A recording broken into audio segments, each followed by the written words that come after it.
Hi, it's Carmi Weininger of the ReactorPanel Saddle Company, and I'm going to take a couple of minutes to answer this burning question that everyone has, which is, what is a ReactorPanel saddle?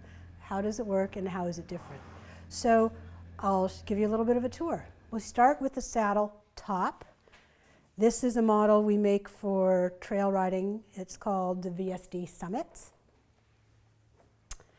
And all of our saddles have the same technology, although they're based on all different kinds of trees, all different sorts of seats, all different sorts of flaps for whatever discipline you do. We make 15 different models.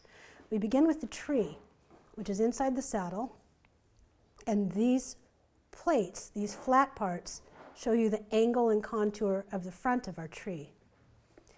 When I flip the saddle up, you'll see that instead of having pouches that are full of air or gel or flocking or whatever different materials there can be to introduce padding underneath the saddle, our saddles have Velcro, and the Velcro has circles.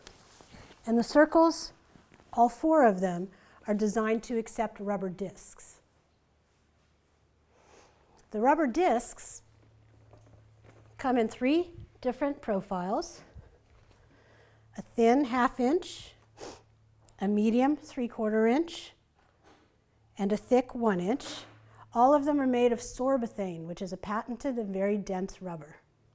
The discs have a number of functions. They attach the saddle to its panel, which I'll show you more of in just a moment.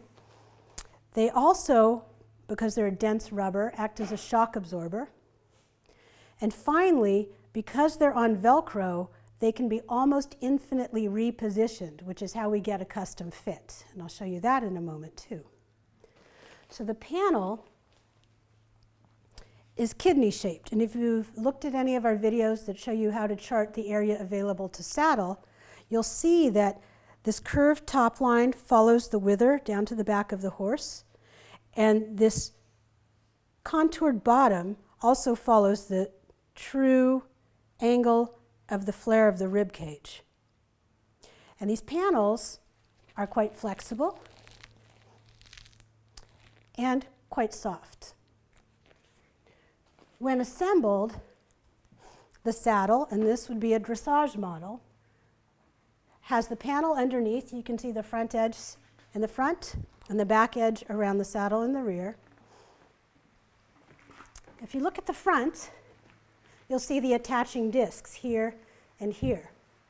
Because the panels are independently attached on the left and the right, they can move totally independently from each other. They can move with the flare of the shoulder, and they can compress and expand. And it's this property that gives the panels the ability to flex and follow the undulating back in motion. If you think of the back of a horse as not like a carousel horse that goes up and down, but rocks back and forth, left and right with every step, the saddle is uniquely designed to follow the back in motion. In the rear, we again have an attaching disc on each side. And there are a couple of unique properties about our saddle in the rear. If you look at the angle of the panel from spine to rib cage and put it onto a horse with a broader, flatter loin, the panel will automatically take on a flatter shape. Conversely, if the horse has a very steep spine to rib cage, the panel will simply stay in this shape as it's on the horse. And finally, part of our weight distribution system in close contact connection to the horse comes from the fact that if you lift both the flaps, you'll see that there's a long distance where the saddle sits down on the panel in the center of the seat. This means that where your seat bones are, you're on a very thin layer of foam and very closely connected to the horse, with the discs in front of you and behind you, and the panels moving and flexing in front of your body and behind your seat.